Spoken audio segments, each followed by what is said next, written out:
Bueno, primero que nada, muchas gracias por la invitación para acompañarlos, así sea por vía de video, en este encuentro que van a tener en Hamburgo, en Alemania, ¿no? En principio lo que me preguntaron es un poco el escenario de Europa viendo al caso venezolano, Europa viendo el caso venezolano después del 28 de julio. Y aquí, ¿qué es lo que debemos también incorporar? Las grandes diferencias entre la lógica americana, digamos, todo lo que es el sistema interamericano, que tiene una manera de resolver las cuestiones, tiene una manera efectivamente de presentarlas y de desarrollarlas, tiene un espacio institucional, que es el espacio de la OEA, en lo cual efectivamente también hay un peso específico en el escenario americano de Estados Unidos que va a marcar una pauta, va a marcar una manera de resolver las cuestiones, ¿no? Por otro lado, otra diferencia con respecto al tema americano es que efectivamente Venezuela está en el escenario americano, en el escenario hemisférico americano, y eso incorpora una tesitura clave. Es decir, para el caso de Brasil, con lo que hemos visto, para el caso de Colombia, el tema venezolano es un tema de política interna, entre otras cosas por el tema migratorio, pero no solo por el tema migratorio, sino también en el caso colombiano, para el tema de la consolidación de la paz, que es tan importante en todo lo que es el programa de Petro.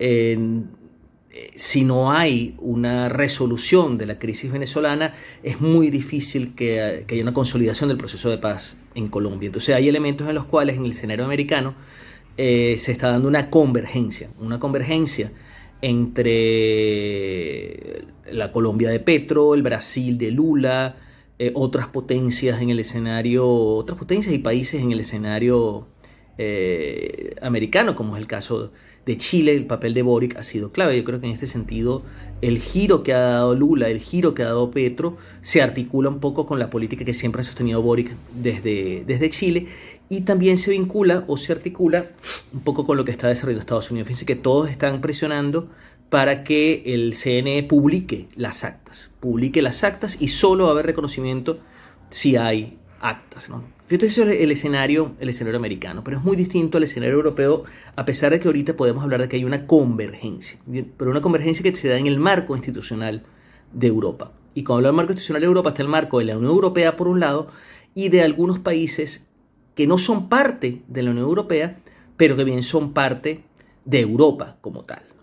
Dentro de la Unión Europea, y eso es la primera salvedad que hay que hacerla, ¿no? Y cuando hacemos muchas veces la gente hace el paralelismo entre la posición de la Unión Europea y la posición de Estados Unidos, hay que tener en cuenta una cosa que es clave. La Unión Europea no es un Estado, no es un país, son 27 países distintos. Por eso cuando se habla de una política exterior de la Unión Europea, siempre hay que matizar. Siempre hay que matizar porque el alto comisionado de la Unión Europea en materia de relaciones exteriores, que es el caso de Josep Borrell, él representa a los 27, pero él no dirige una política exterior con la potencia que puede tener la política exterior de un país o de un Estado. Entonces hay una coexistencia entre lo que podríamos denominar la política exterior de la Unión Europea y las 27 políticas exteriores de los países miembros de la Unión Europea.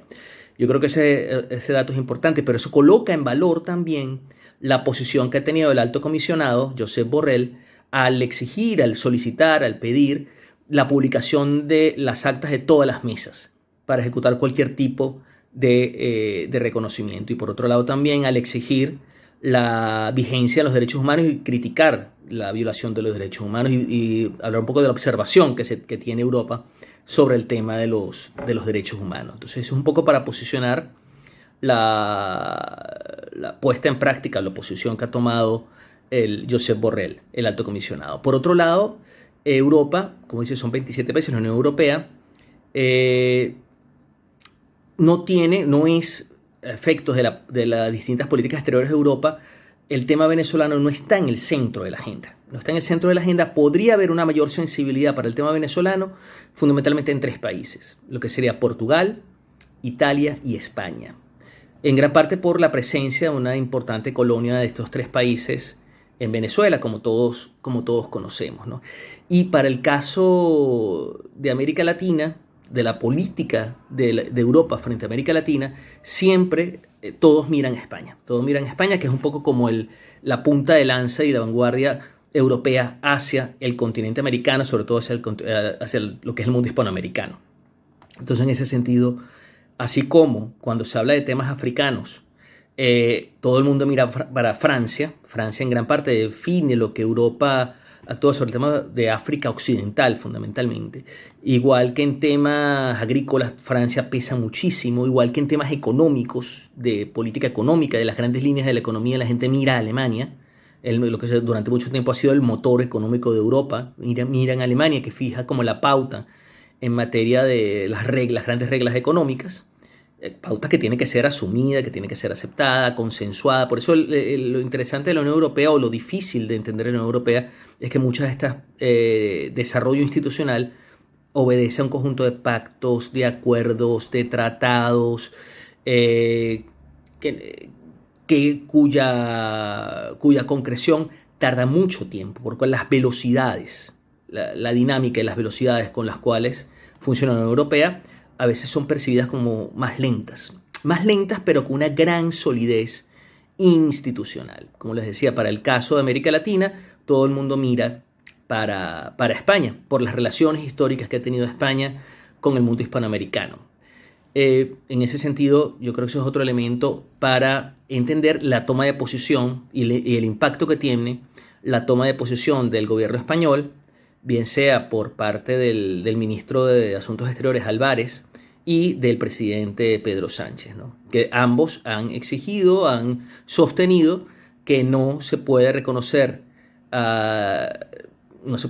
resultados del 28 de julio sin que se muestren las actas de todas las mesas. Y eso es interesante porque eso constituye un consenso general en la comunidad internacional para enfrentar el tema de Venezuela. Es decir, tiene que ser el CNE como ente público que está constitucionalmente obligado a publicar, o que publique todas las actas. Que publique todas las actas de todas las mesas. Eso es un dato importante y ahí hay un consenso muy, muy amplio, ¿no?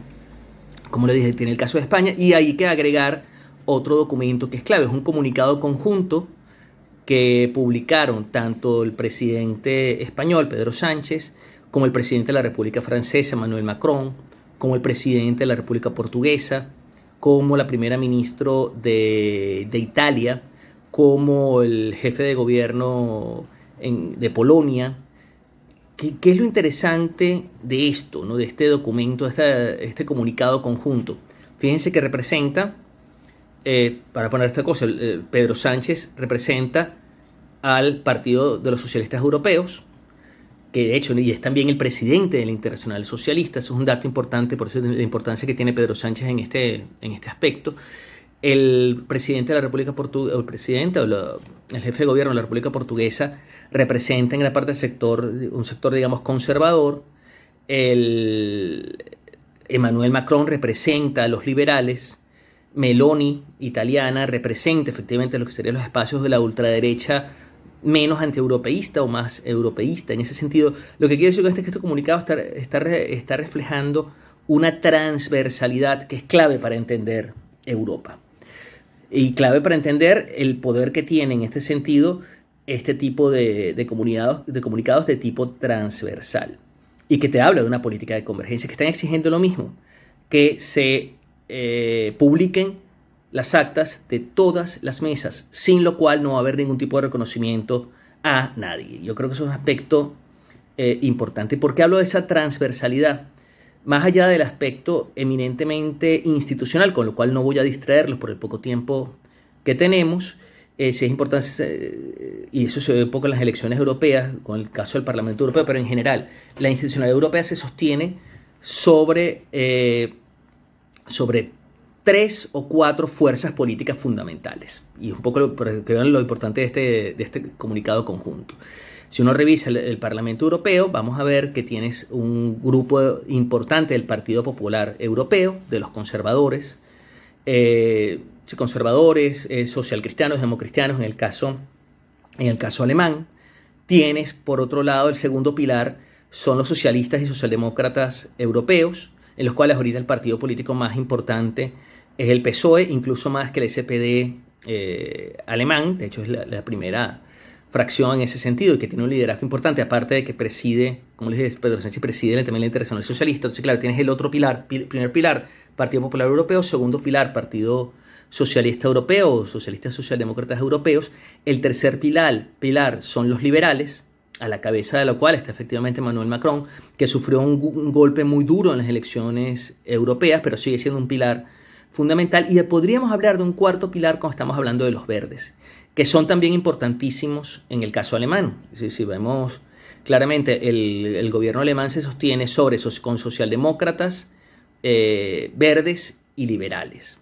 Eso es un aspecto importante porque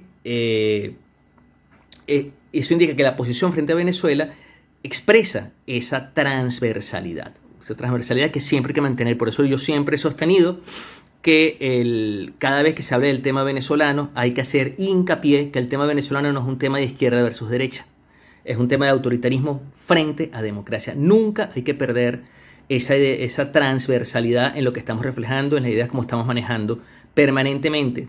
Quiere decir que estamos con la izquierda democrática, estamos con la derecha democrática, estamos con los liberal democráticos, estamos con todos los sectores pro democracia en contra de las formas autoritarias.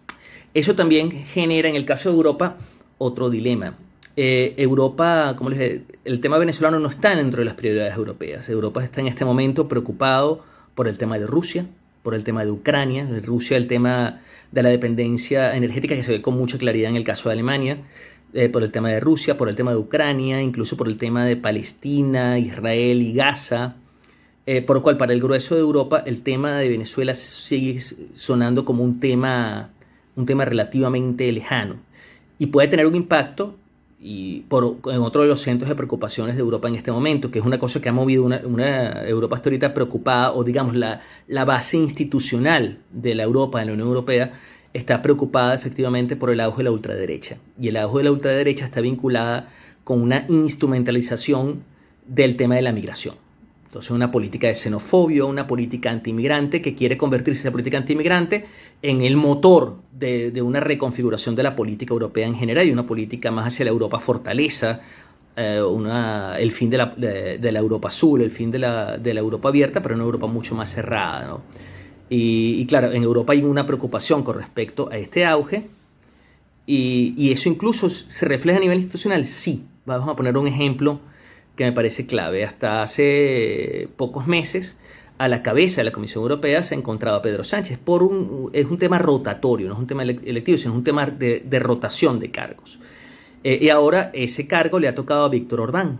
Víctor Orbán representa un poco una de las alas de la ultraderecha europea, más tradicionalista, más ultraconservadora, islamófoba, bastante radical, y que incluso ha tenido históricamente un acercamiento con la Rusia de Putin. Lo primero que hizo Orbán al asumir su cargo es visitar a Putin, incluso sin pedirle ni permiso ni informar a la Unión Europea y al resto de los países europeos, así como queriendo hacerse ver o queriendo mostrarse como una especie de embajador europeo, cuando no es su potestad.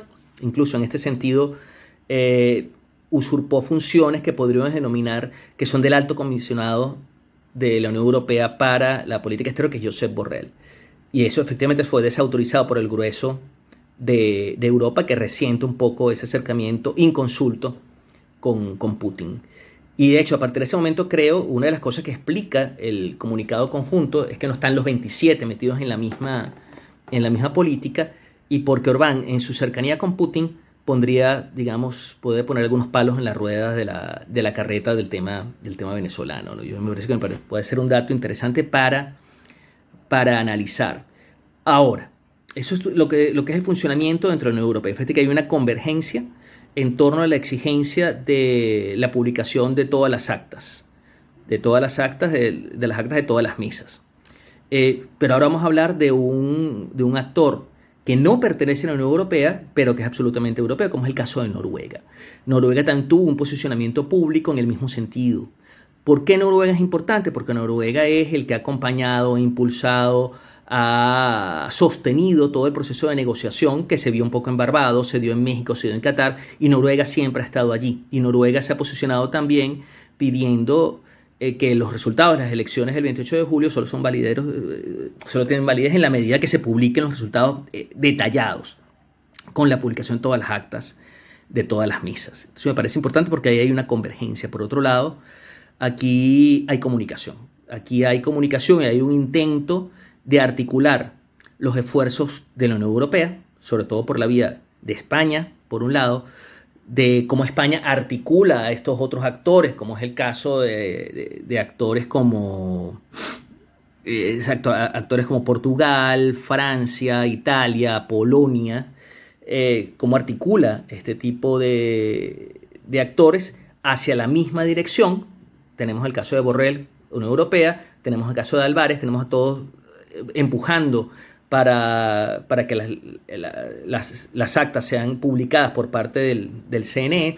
Y por otro lado tenemos cómo esto se articula con cómo se están moviendo los actores en la política americana. El caso de Brasil de Lula, el caso de Petro en Colombia, el caso de Estados Unidos con Blinken y Biden, que está hablando de que todos están convergiendo hacia esa centralidad que tienen las actas. Y hay una especie, como bien sabrán, por debajo, de manera muy prudente, que yo creo que la prudencia es algo que debe marcar este caso, se está moviendo un poco el tema de algún tipo de negociación para presionar al gobierno de Maduro para que publique las actas. Y a partir de las actas se tendría la posibilidad de iniciarse un proceso de transición hacia la democracia. Pero eso es fruto de negociación, frutos de acuerdos, con presión tanto de actores hispanoamericanos, latinoamericanos, como de actores hemisféricos, como de actores extrahemisféricos, en el caso de la Unión Europea. Eso no es un proceso sencillo. Eso no es un proceso que se va a resolver de un día para otro. Y esperemos que resulte de la mejor manera posible. Esto articula de una otra manera, por un lado, movilización, que es un poco lo que hemos visto, y esta movilización es respondida lamentablemente con represión, una brutal represión. Entonces tenemos los macroprocesos, es decir, las elecciones son un macroproceso, la movilización es un macroproceso, la represión que responde a esa movilización son macroprocesos, y después vamos a ver cómo esto puede derivar e irse fijando hacia un microproceso en materias de negociación hasta que finalmente esto pueda derivar en una decisión y un cambio efectivo. Los cambios hechos en gran parte por procesos de negociación son generalmente soluciones subóptimas. Es decir, me explico. Ningún actor va a quedar completamente feliz de una solución en este sentido. Todos van a estar como un poco por debajo de lo que esperan porque hay un juego de fuerzas reales. Yo creo que en ese sentido siempre hay que ser prudente en la medida que tú tienes. Yo lo leí hace pocos días. Lo justo es generalmente algo aspiracional. Aspiramos a un tema de una solución justa. La clave es encontrar una solución viable en el mapa de fuerzas existentes en términos reales. Que no sé si esto ha explicado un poco la posición europea, las diferencias con la posición americana, la necesidad de mantener esa convergencia, mantener esos puentes y vínculos permanentes. Y aquí tiene que establecerse puentes, negociaciones, acuerdos, mucha prudencia, muchísima prudencia. Aquí los silencios son más importantes que las palabras en ese sentido, o usar la palabra justa, adecuada, no abusar de las hipérboles, evitar las hipérboles en este proceso de negociación. Y paciencia y prudencia. Es un poco lo que les puedo decir, y disculpe que haya sido tan corto y probablemente tan escueto, porque hay muchas cosas, efectivamente, datos que no manejamos. Entonces, por ahora, prudencia, paciencia y bueno, eso. Hacia adelante vamos. Hay una cosa que es con lo que quiero cerrar, con lo que cerré también en otra negociación previa. Ningún gobierno se sostiene exclusivamente en la fuerza. Los gobiernos se sostienen, incluso los gobiernos autoritarios, ni siquiera los gobiernos autoritarios se sostienen exclusivamente en régimen de fuerza. Una de las cosas que ha pasado con este resultado del 28 de julio, con la victoria demoledora de Mundo González Urrutia, y es una victoria que ha sido evidente para los chavistas, que ha sido evidente para el sector militar del chavismo, y ahora evidente para el mismo Nicolás Maduro, es que a efectos de todo el mundo, y sobre todo de su propia gente, Maduro es un derrotado. Maduro es alguien que ha perdido. Por lo cual eso resiente su legitimidad efectiva, resiente su autoridad, la capacidad de mandar, la capacidad de gobernar sobre los demás, por cual cualquiera puede terminar ninguneándolo. Entonces yo creo que eso es un aspecto importante a tomar en cuenta. Ningún gobierno se sostiene exclusivamente sobre la fuerza, ni siquiera el gobierno más autoritario. Necesita construir a su alrededor un conjunto de acuerdos y consensos que le permiten efectivamente gobernar. Significa que la política represiva de perseguir, de cerrar el WhatsApp, en el fondo es una política que transmite muchísima debilidad interna. ¿Por qué? Porque se están persiguiendo entre ellos también. Hay una zona general de sospecha incluso entre ellos mismos. Yo creo que eso es otra clave para entender, para tener paciencia y tener una esperanza cautelosa. Si la cautela es otro dato importante. La impaciencia y correr de un lado para otro no ayuda. Hay que ser paciente, hay que ser cauteloso, hay que ser prudente y estar vigilante y confiar efectivamente en la capacidad de los que están negociando, en la capacidad de los dirigentes de llevar esto a buen puerto y saber que están haciendo el mayor esfuerzo posible por llevarlo a buen puerto. Bueno, los dejo hasta aquí. Muchísimas gracias.